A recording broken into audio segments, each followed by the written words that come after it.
देखिए विद्यार्थियों, जैसा कि आपने मेरे पहले वीडियो एपिसोड में पढ़ा कि हमने छंद पढ़ रहे थे। छंद किसे कहते हैं, छंद शब्द की उत्पत्ति कहाँ से हुई थी, छंद शब्द जो है उसका क्या अर्थ है, और छंद में कौन कौन से वो होते हैं, जैसे यति, गति, लय, तुक्के और चरणे, मात्राएं, वर्णे, गण आदि की जानकारी हमने प्राप्त की है।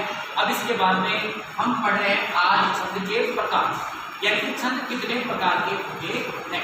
तो छंद दो प्रकार के माने गए हैं। छंद दो प्रकार के होते हैं। छंद कितने प्रकार के होते हैं? दो प्रकार के। पहला प्रकार है मात्रिक छंद,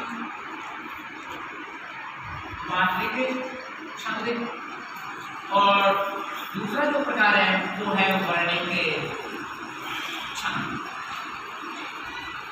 मात्रिक छंद और वर्णिक छंद, जिस छंद में मात्राओं की गिनती हो, किसकी? मात्राओं, मात्राओं की गणना, जहां पर मात्राओं की गणना हो उसे मात्रिक छंद कहते हैं, और जहां पर वर्णों की गणना हो वहां पर वर्णिक छंद। इसकी वर्णों की गणना, वर्णों की गणना,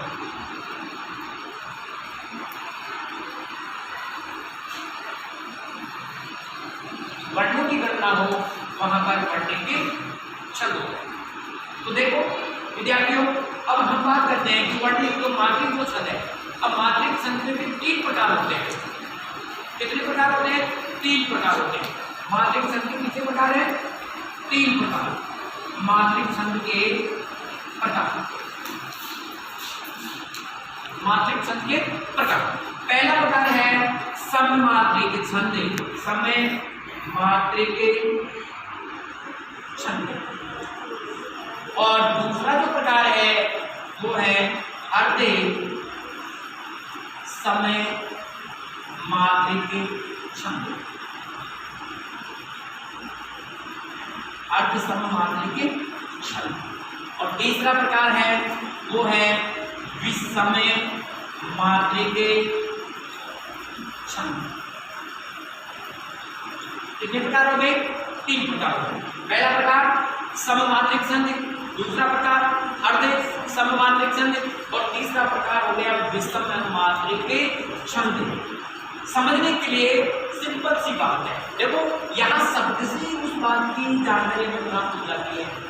सम का मतलब होता है समान, सम का मतलब क्या होता है? समान, कि जहां पर सभी चरणों में समान मात्राएं पाई जाए वहां पर सममात्रिक छंद।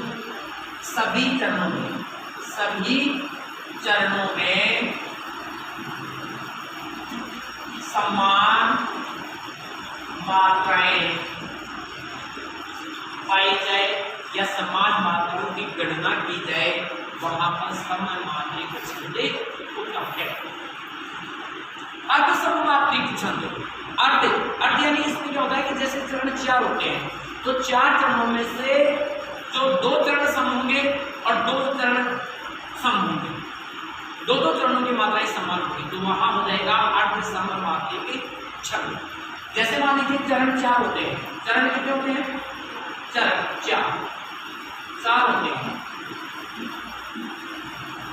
तो चरण चार में जैसे पहला चरण, दूसरा चरण, तीसरा चरण और चौथा चरण, ये चार चरण हो गए।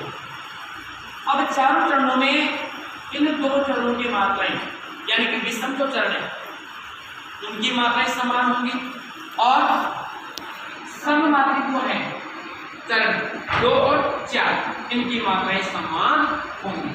तो वहां पर कौन सा आ जाएगा? अर्ध समय मात्रिक छंद। अर्ध यानी आधा, समय यानी समान मात्राओं की गणना की, यानी कि आधे आधे चार चरणों में से दो चरणों की मात्राएं यदि समान पाई जाती हैं तो वहां पर अर्ध सममात्रिक छंद होता है। उसी के प्रकार आगे देखते हम विषम मात्रिक छंद। और विषम का मतलब जिसकी संख्या सम में नहीं हो, सम और विषम संख्याएं जानते हो ना, तो जहां पर मात्राओं की संख्याएं निश्चित नहीं हो, विषम हो, कि किसी में 11 हो, किसी में 12 हो, किसी में 13 हो, किसी में 14 हो, तो जहां पर किसी भी तरह की मात्राएं समान नहीं होती हैं वहां पर विषम मात्रिक छंदी होता है। तो दोस्तों ये वीडियो देखना और इसमें किसी भी प्रकार से कोई कमी हो तो कमेंट कर दो। धन्यवाद।